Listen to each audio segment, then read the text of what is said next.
Hello and welcome, I am Lance or Ontiablo. As you might already know, I've spent the last year learning how to make a game at OpenWindow. One thing I have found absolutely satisfying about game development so far is how you can take something like this and turn it into this. Now, of course, this is only the first year of 3 years. I didn't only learn how to make a game, I also did other things, but this is about what I did in game design and what I've done so far. This time, we went and used what we made in our 3D animation class and went and implemented it into our game that we made in the second half of the year. For the record, I only used C# for this game. I didn't use visual scripting this time. I was so excited to finally move on from visual scripting to C# because man, I so badly want to make more games by myself and with other people as well and work in the industry, so C# just makes sense. We went and spent the entire second semester working on this game. We also learned a few things that will actually aid us in our game making journey. So instead of this game being a 2D game like the previous game you saw in the previous video, this game is actually going to be a 3D game and in an isometric format. Today's video is once again just about simply how I went about making the game. It's not really going to be a tutorial or anything like that. It's just what I did and the general result of the game. Okay, but before I can even get into what I did, I should first really explain what we did for the asset creation. You see, at the end of the day, every single asset you see on the screen when it comes to this game was made by me. I made all of these assets, except for the playable character. The character and the animations come from Mixamo. I also got like a couple of screenshots from World of Warcraft, you'll see on the portraits, and then a few sounds that I downloaded from freesound.org. Everything else though, I made. Alright, so for our 3D animation class, we were still busy with hard surface modeling, and this was all done on Blender. We haven't done any animation yet. One of our tasks was to model all of the assets for an isometric room with a theme of our own choice. We also had to make plenty of assets to fill up the room and make it look lived in. I had also just recently finished watching Freerun, and so I felt super inspired, so I decided to go along with that wizardy arcanist sort of theme. I even decided to model the staff after hers as a little bit of an Easter egg for anyone that knows. So I decided to create all of the assets to look a lot like the theme, like I mentioned, the arcanist, wizardy sort of theme. We were also tasked with making a day and a nighttime version, so that's where the spell circle and then the summoning circle comes in. Now, once again, this is about the game development, so I'm not going to go too into depth about the whole thing that I made with 3D animation. That will be saved for another video. Please go ahead and subscribe if you would like to see that one. Basically, it's going to be a video about all the stuff that I did in 3D animation for the year. Alright, so let's go ahead and start from the beginning for this second game. We were given our brief and I went straight into it. So since I decided to go with the whole witchy, arcanist, wizard sort of vibe, I decided, you know what, let me go ahead and do like a shrink down of the player where they then fly with a broom through a bunch of circles in the isometric room. That's what I thought of doing at first, and I kind of went in a different direction. I still think I could have done that, and I think maybe I will do something like that in the future. With the second idea that I had, I was definitely once again too ambitious with what I thought I could do, and especially with the amount of knowledge I had and with the time I had. At the time, I planned out way too much. I thought I was going to do way more than what I actually could do, so I wanted to make a spellistry, a store for spells and enchantments. I wanted to have it so that NPCs would walk in with a quest marker above their head, and then the player would go up to them, talk to them, and then they would ask for a spell or an enchantment, and then you as the player would go around and look for those ingredients and then bring it back. Yeah. Once handing in the ingredients, you would then get some money. Now, obviously I didn't do this was a bit too much, so I decided to go in a different route. For certain ingredients that the player had to find and pick up, I wanted to have a sort of puzzle that you had to solve in order to actually be able to pick up the ingredient. So I ended up making this puzzle and using it for a different mechanic. In the end, the game was a bit more simple. So I simplified it down to the point where it's simply just you are a wizard who forgot your magic hat in a room when you tried to leave. So you locked all the doors behind you and you left your hat behind, and you cannot go out without your wizard hat because you need it for the insane intellect boost that it gives you. You are an arcanist of significant skill, and so you decide you want to make sure that all of your belongings are safe, so you lock all the doors behind you with a certain difficulty puzzle for that room. The puzzle I decided to implement into this game is heavily inspired from a world quest from World of Warcraft. Okay, so when it came to the layout of the game, I decided to do some blocking out before I actually imported the assets into the game from Blender to Unity. I also had to do a crap ton of simplification of the models that I made, because when I made these models, I didn't really think about how it would be in a game. The reason why I had to simplify these models before I brought them over onto Unity is because if I were to run the game with these assets from Blender, like without any simplification, my PC would quite literally just explode. I spent a lot more time doing this than what I thought I would do. I think this was probably the most tedious part of the game development process for making your own game, from all the assets involved. Basically, it was just trying to reduce the amount of face count by as much as possible while still retaining as much of the detail of the object as possible. I'm not going to go too into detail about this. I don't think you really need to know all that stuff. I'll spare you. I probably could have baked the objects as well, but I felt like I was running out of time, so I just did this. But anyway, I mean, it still turned out kind of nice, I think. But what do you think? Let me know down in the comments. Does it still look okay? Well, what do you think? Anyway, so after everything was imported, I decided to have it so that every single door has the puzzle, and the doors would increase in difficulty as you solve them. So yeah, as you go on, the puzzle gets a bit more complex. In the end, I believe the game was kind of simple. It was just simply find a bunch of books or potions to increase your level of intellect, open the door, and then rinse and repeat until you get to the end. Once you find the hat, click on the hat and you'll have beaten the game. Okay, so I mentioned I only use C# to do the coding for this game, which is true, but what is my code? I'll try to do a quick scan of the code where I give you the TLDR of every bit of code instead of going line by line. Cool? Alright. Let's go. First, the main menu, the pause menu, and the tutorial script. It's just the clicking of buttons and they do exactly what they say. Clicking play starts the game and so on. Secondly, we have the player script. This script handles the player's movements, the animations, as well as the collisions and the interact actions, which then communicates with the interactables and interact controller script. Next up, the game manager script. There's a lot here, but it's basically just keeping track of stuff like the intellect, the puzzle completion number, and it also handles the swap from the player camera to the puzzle camera. It also does a few other things, but we'll move on. The interactable script. This is the script I put on any of the items that I can interact with. Like, for example, the hat or the potion. This way, whenever I click on something, my game knows what to do with that item that I click on. Next, I've got the interact controller script. There's a lot on here as well, because this is where I manage some of the puzzle code. That's right, the puzzle code is split across multiple scripts. Anyway, here's where I manage the collider of the player for when I walk in range of an object I can interact with. It'll determine whether or not I can actually interact with an object. There's also the part where I handle the interacting in the puzzle, where I use a raycast so that I can just click on the puzzle pieces that I want to swap with one another, and then trigger the swap and handle the swap. In this sibling script, I'm getting the position of point A and B of two orbs that are connected and sending those positions to the line script. The line script is just getting, setting, and triggering the update cube method, which is in the cube to line script. Cube to line script is where I create a line between a pair of orbs in the puzzle, do a little bit of sound effects for when you swap the pieces, and then change the colors from blue to red depending on whether the lines are crossing or not. Next, we have the swappable script, which is where we handle the outline of the puzzle pieces and the activation of the update for when two pieces have been selected. Boom. And so that was the code.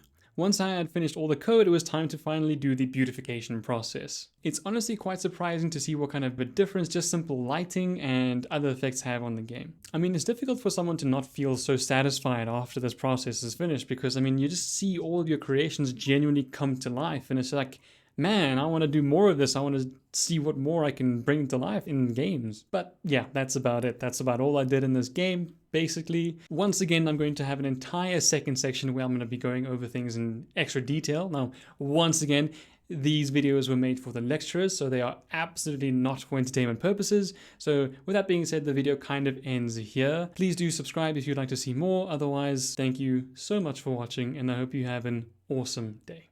Goodbye.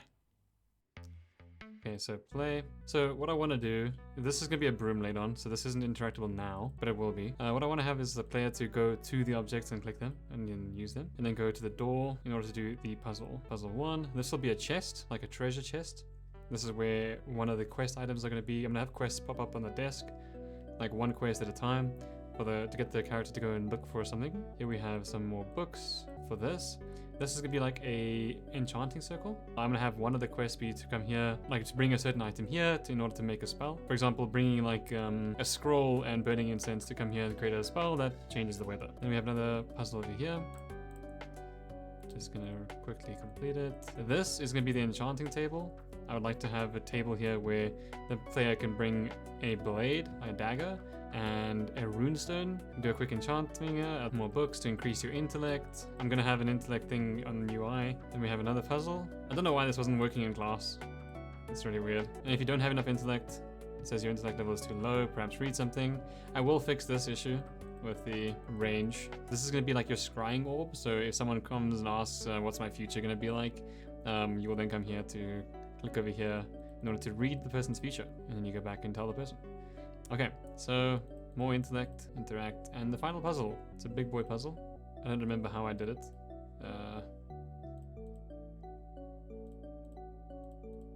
Yeah, and then this is the end of the current version of the game because I have nothing else in that room. So first of all, I'm going to go through the player script first. We went ahead and assigned a bunch of variables and got some references to other scripts like the character actions and interactions, interaction controller, and game manager. And so on the wake, we went ahead and assigned the rigid body, interactions, game manager, and we have the subscribing to our actions. And then on disable, we have the unsubscribing. So on fixed update, we went ahead and used the same movement that we did. Instead of being on update, we use on fixed update. We have the same on left click, same interact, and then we have the move input is running as true for the animations. And then here on collision, we have check intellect and set puzzle door. So setting puzzle door sets the door, sets a variable, so we get a collision, and we give it puzzle door, right? So here in set puzzle door, we pass the object and we set it to, we set the game object that we get, that we passed from player script to here, and then we delete it in the destroy puzzle door, which we'll get to. Check intellect, we'll get to as well. So first of all, here we have the game manager script. We have a bunch of references, a bunch of variables that we've set and a bunch of references to other scripts. On void awake, we get the pause menu script and we set the hint to false. This is on the canvas. This is for when you hit a door and your intellect is too low. It'll come up true later on. All right, on fixed update, we check the puzzle pass index. We set this to 0 at the beginning, add touch count. Okay, so increase intellect on that. So when I interact with the books, we'll increase our intellect by 1. And we, of course, set the hint to false. So that way, when the hint comes up, if you walk into the door and then you go and you get a book, it'll set it to false. Because it's like, okay, clearly you've understood what you need to do. Big increase intellect, this is all going to be used for later. Okay, so then here, there's the check intellect. So every time you walk into a door, so if the object you walked into is a door, this is from the player script. So when you walk into something, what did you collide with? You collide with the puzzle door. And so here we go, here's the game object. We've set the puzzle door as well. If game object equals door 1, which we set, we actually use the serialized field for door 1, 2, 3, and 4. So we assign it ourselves. So if the game object is equal to door 1, and if intellect is greater than or equal to the required interlevel for door 1, then we can go ahead and do this. So then we set the puzzle to true, we set the puzzle to true, and the puzzle pass index is equal to 0. So every time we get I kind of hard code this in to make sure that the puzzle pass index isn't going above where it should be, or it isn't below where it should be. Because I had that problem, but I think that problem was actually fixed when I decided to change something else to. This is at least working. It's the same. It's basically the same script again and again. But yeah, we set the puzzle to true, and of course we do the camera to true. Once you actually pass the puzzle, we set the camera to false again. Disable. Oh yeah, it's actually true. It's right here. So once on the puzzle itself, once you've passed, then you go ahead and you set the camera to false. All right, and this is also where we do the puzzle door and delete. Okay. All right, cool. Let's move on to the actual puzzle then. All right, so here, first of all, we already have the variable for the thickness of the actual outline layer. We assign the variables. We get the transform of the parent and the siblings. We have the bool for activated to make sure that once we actually select one.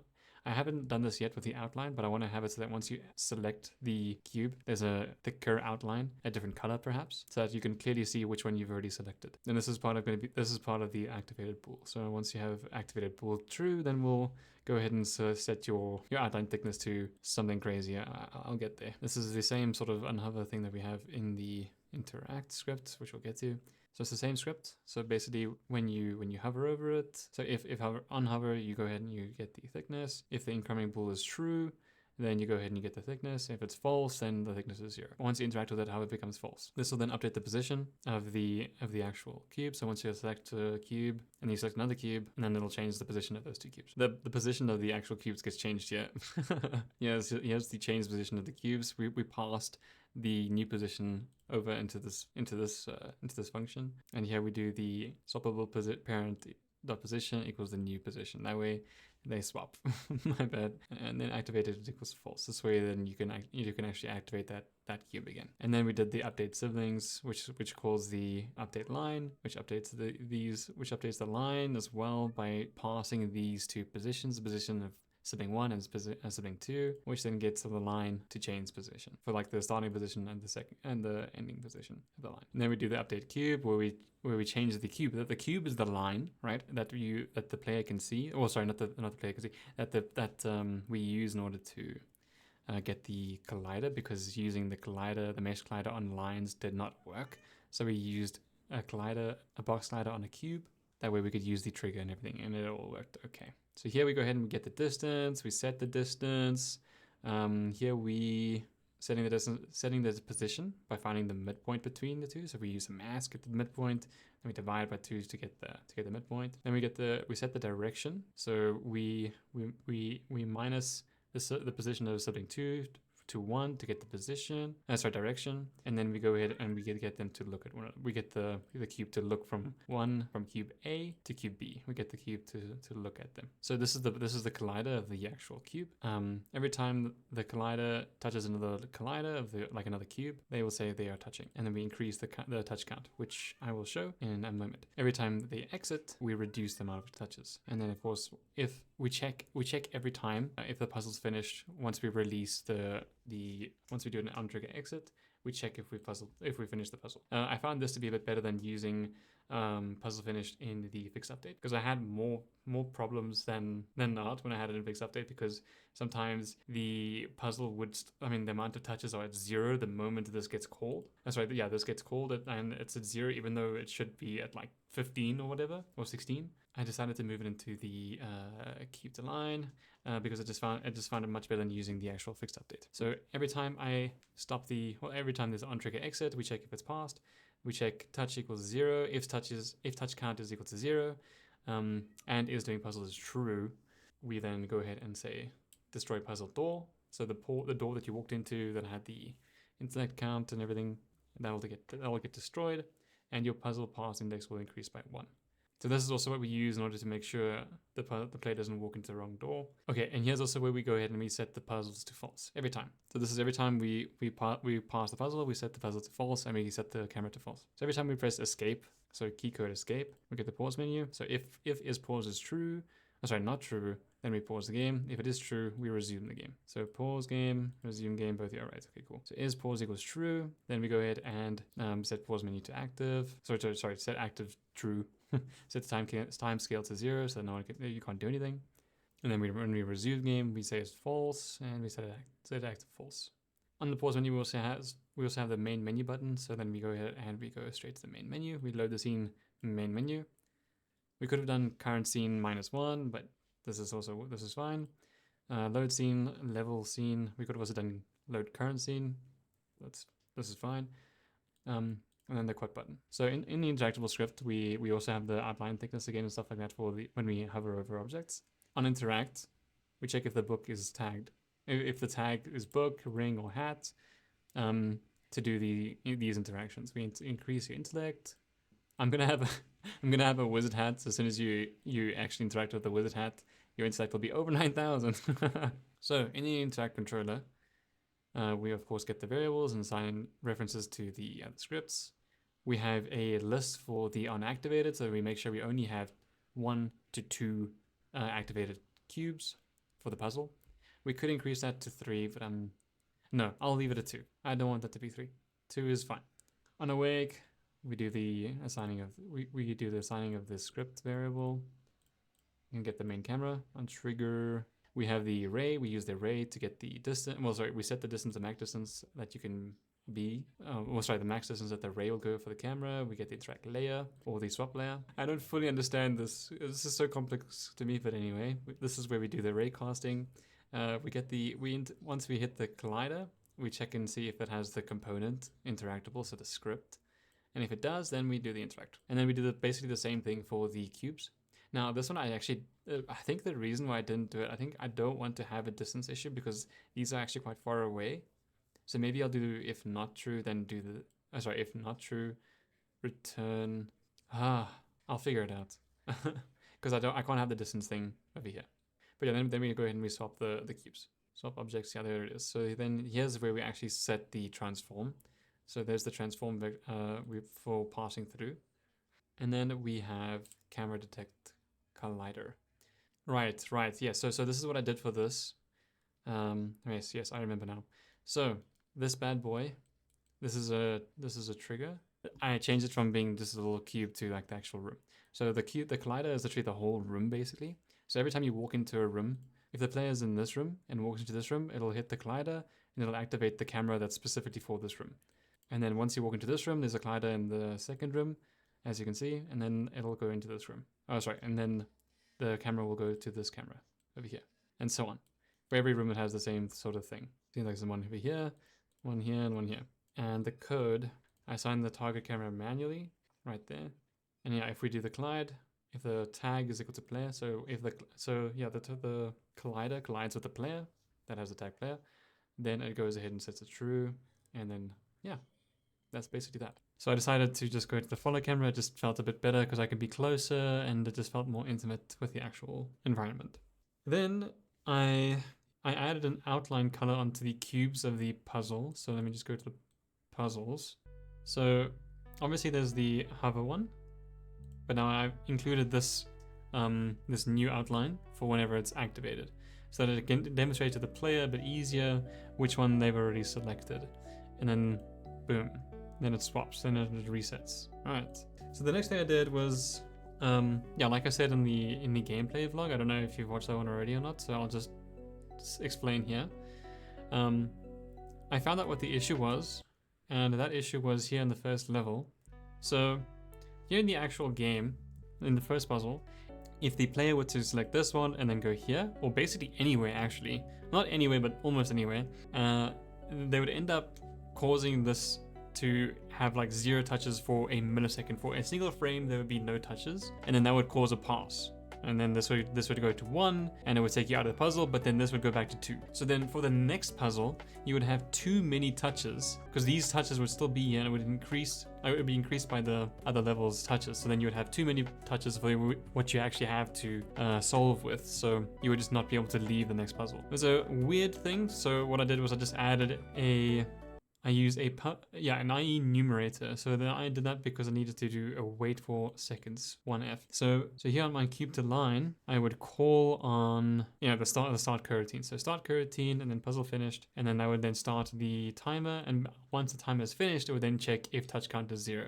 That way it doesn't do the false positive. On interactable CS, I added an intellect for potions. So like an increase for potions. So plus 24 potions, and then plus 100 for rings, and then setting your intellect to be 9001 when you get the hat for when you win. Oh, on the game manager, I then added open versions of the door. So whenever I finish a puzzle, I would then open up a door. Every time I would finish a puzzle, I would then also destroy a puzzle door and then set the open version of the door to be active so that the player can see the active version of the door. So here you have door 1, and then here you have open door. So then like once this would delete, this would then become open. Then I added the UI element for the intellect, which updates accordingly every time you increase your intellect, as you can see on the top left.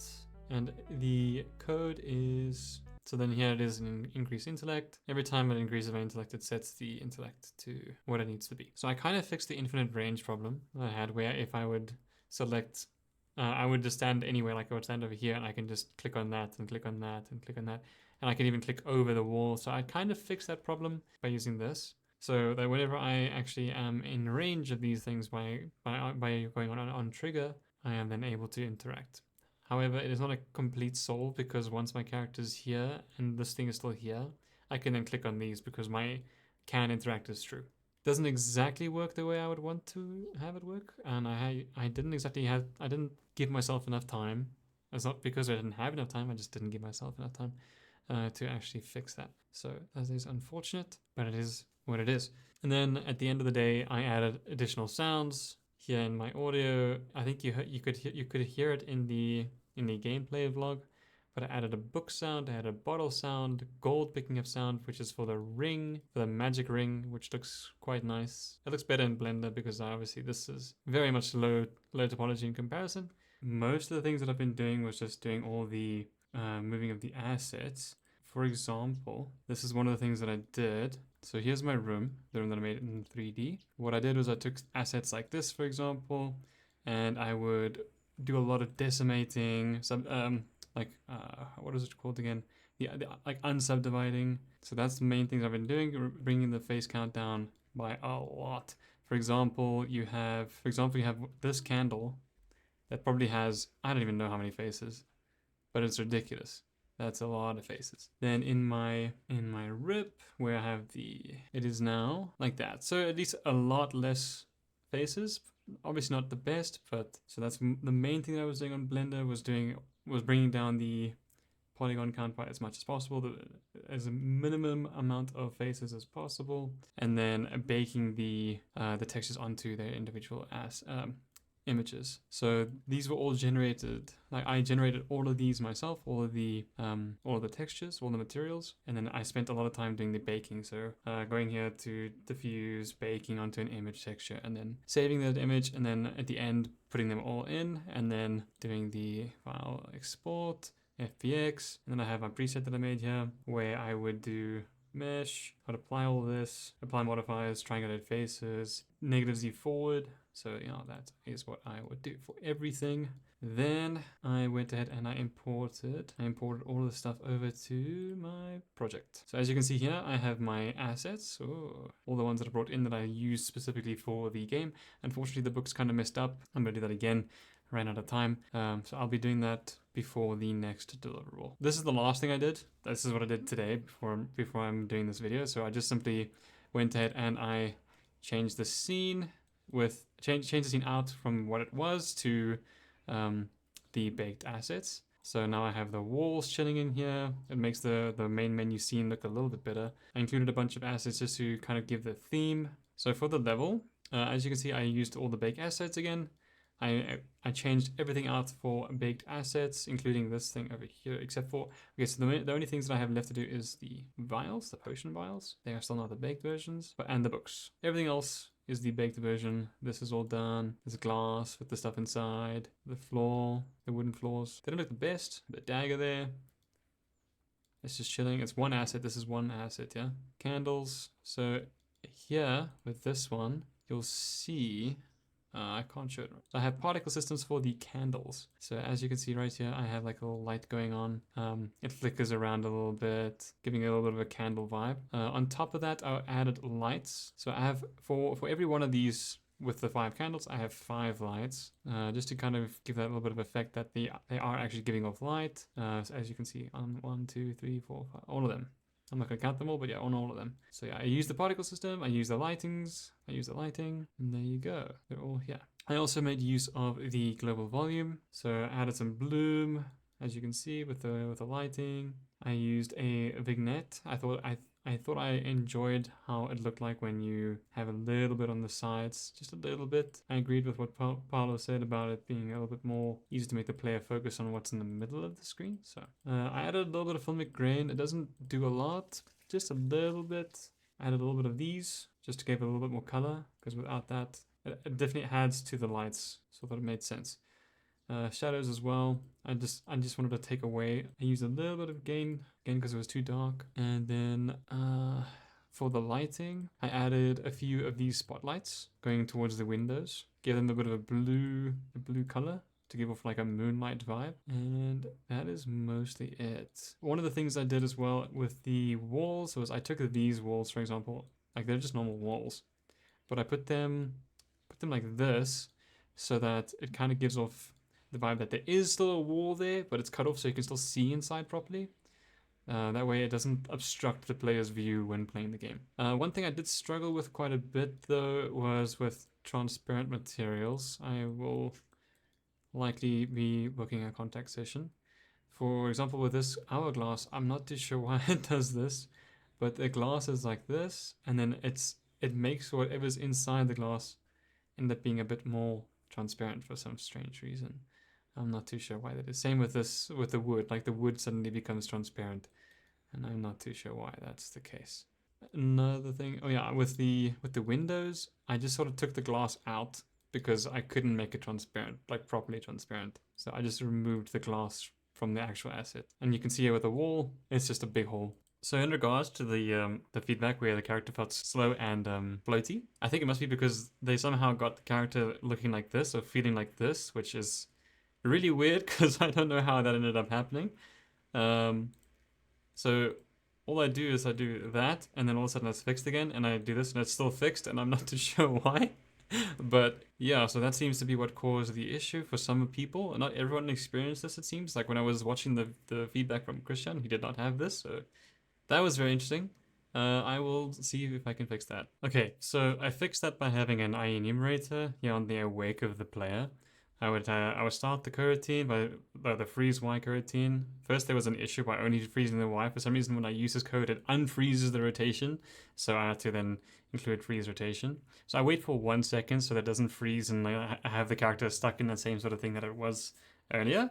So I just wait 1 second and then I freeze the Y position. And then I also then refreeze the rotation. And this seems to work. As you can see, if I go player, you will then see there's no issue like it was before. It just freezes after 1 second and boom. No more issue with the speed, as I think. Doesn't feel so floaty or slow anymore. For the tutorialization part, I decided I'm going to go ahead and make a quest marker so that I can put it over this silver ring. It was always part of my plan. Not always, but it eventually became part of my plan as soon as I thought about the silver ring. So that silver ring over there, I can't find it here right now, but that silver ring right over there, I'm going to have the quest marker hovering over it so that the player then goes there and clicks on the ring, I hope, and then that'll bring up the little guide of what's going on.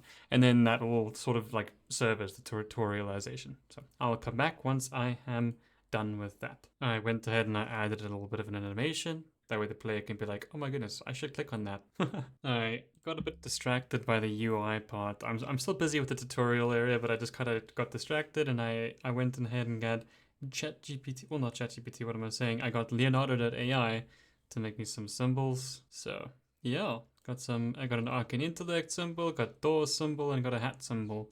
So at least now there's that. Cool, so I now have my quest marker in the game. I now have the code all set up in the background. I went ahead and did that, so now I have this tutorial for like the whole tutorial script. I have it all working. It's set up with the pause menu. So now when I resume the game, the tutorial will go away. And yeah, let's go ahead and display how it works. So there's the ring, there's the exclamation mark, and then I go ahead and I click on it, I get the tutorial, you read through it, I say resume game, it's gone! There we go. Cool. So now I have tutorialization that shows you pretty much exactly what you need to do. The player then is told that they need to go and find potions that are laying around and books in order to solve the puzzles. I did say in the tutorial as well how the player needs to go and solve those puzzles, so that's pretty cool. Yeah, let's keep going. I'll do some more work and I'll come back again. Okay, I got a bit distracted again with something else that I didn't have on my list here. I didn't have it on the list here, but I got distracted. I needed to do it. So basically, the issue was, if I was standing next to this object, I would then be able to click on these because my interactable, I can interact would be true, right? So I could actually click on this and this and this and this, and so I've solved that by doing this. I changed the code from this to this, right? So like I kind of like, yeah, so now I do the raycasting, and then I do the distance between the object that I raycasted to. I take that distance and then I see, okay, yeah, is the distance greater than 1.3? And if the distance is less than or equal to that distance, then I can interact. Then can interact is true. So yeah, that enabled me to fix that issue. So at least that's done. I solved another issue as well. That issue was, if I stood next to two or more objects, I was not able to click on both, right? So what would happen is I would click on this one and then I would say my interact is false. And so the way I fixed that was by refreshing my collider every time I click on something. So every time I click on something, I disable my collider, and then on fixed update, I re-enable the collider. I know it's not exactly the most efficient way of doing things, but it was the way I could fix this issue. I didn't know another way of fixing the issue, so I just, I decided to go and do that. So now I can actually click on two things instead of only being able to click on one and then walk away and then come back again. That was the issue. Like I would literally have to leave, I would have to walk away from the object and walk back again to sort of refresh that, like whether or not I'm colliding with something that I can interact with. So that is fixed, which I am very happy with. Oh, also, one thing I can show you now is that I have updated the script as well for doors opening. I now, every time I've opened a door, you then get an update for doors opened on your UI, which I think is pretty neat. I will fix this, don't worry, this like UI being here. But yeah, 2 out of 4 now, so now as you can see, that is fixed. That is an extra thing that will help the player see whether or not they are making progress. Cool, thank you. Okay, cool, I'm back on track now. I've gone ahead and I've changed some lighting. I've like included a few extra lights here in this area, so you can see it adds a bit more ambience. I've also gone ahead, I've also gone ahead and added a few more lights over here to the summoning circle area. So now there's a bit of more red lighting for a bit more ambience for that sort of thing. So as you can see here, it's got all over on the candle areas. And then one extra one over here for a bit more of the room ambience, a bit stronger. We'll just make it 3 flat, no more 3.1. Perfect. Yeah. Anyway, yeah, we're gonna keep going. Thank you. It's weird. I was busy trying to do something. I was doing something with code, and all of a sudden I got distracted, and I started improving my code, fixing it, making it a bit more simple, easier to read and stuff like that. Like with this, instead of it being like 5 lines of code, it just made it that for each one of them. And then I was like, wait, what did I just do? But yeah, luckily I figured out what I was doing. So now I removed the HUD every time you go into the puzzle, and then the HUD comes back every time you complete. Yeah, that's great. And that's much better. I completely almost forgot what I was actually doing there. Very happy that I fixed, or that I figured that out. Well, very happy that I remembered. What? Well, something's broken. I'm gonna leave this in here. Oh man, I'll fix it. Okay, moment of truth. Did I fix it? Did I fix it? I did this little code thing here. I did this. So let's see if I fixed it. It did! Yay! I can't believe it. I fixed one problem, but I caused another one. That is literally coding. Oh my goodness. Okay, cool. I am back now another day. I believe I've improved the UI, I think. Okay, so firstly, I just changed the colors to match a color palette that I found here. This is the Dutch color palette that I found on flatyuicolors.com. I also changed the look of the main menu. So now it has a volume, it now has post-processing, it's got a different light. I use this to sort of like block the, you know, this. I also finally put the window in, because in the previous build I forgot the window. So at least the window's there. I also changed the field of view so it's stretched out. In the previous one, the field of view was like 60, I think. So the bookshelf felt very far away. Okay. Anyway, I also changed the font, so I've now completely addressed the UI section. So this whole section here can now be addressed. I've included an overhaul of the UI. I've included icons, new font, different colors. So I've completely changed the UI, and we now have the same sort of theming of the UI on the top here. Same with the escape, with the help. Oh no. Okay, cool. It is fixed. Ah, wrong place to go. It is fixed. Okay, cool. There we go. So UI is completely overhauled. Donezo. Cool. So now I have finished with the different version of the victory UI. Oh, can I copy this? The different version of the victory UI. Like there's the thing that'll be the last requirements for victory. Boom. There's the new victory UI. Hell yes. All the UI changes are done. Okay, cool. I am back. I'm gonna quickly show some changes that I've made. First change being I have now added a red glow to the ropes in between, so that you can see that there is something wrong. It needs to be changed. And then the second change is that I have changed it so that they are now blue emitting lines between them when you have them have no intersections, so that it shows the player that they are making the correct move, right? And then I did something pretty cool. Did something I think is pretty cool. So there's the free roam part after you're finished. Oh, I forgot to show you that. Okay, well anyway, let me just quickly mention. So here on this glowing orb, when you walk past it and you have below 9,000 intellect, it says you should return once you are ready. You know, it's only for those who already dare. And so now when you come here now, you get a new puzzle. Bonus puzzle, baby. One thing I have found absolutely satisfying about game development so far is how you can take something like this and turn it into this. Okay, that felt weird. Okay.